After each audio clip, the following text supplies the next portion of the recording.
other half of my order from Hermes the other day just arrived. In store, I did buy this Precious Paradise Twilly, which feels very White Lotus. The receipt. Another scarf. This one I had went back to look at a few times. I just really liked all of the colorways, and plus in the meantime a few other colorways came out also. This one was by far my favorite, and some of you did also weigh in on your favorites too.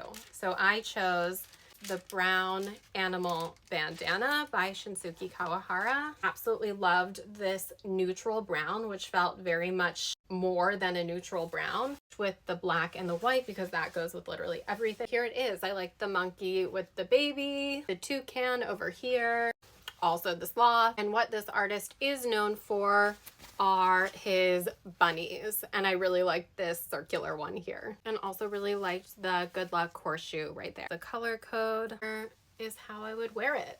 I think it looks perfect with this St. James top. I like this one because Picasso wore these, which is a little bit nerdy, but whatever. Here it is.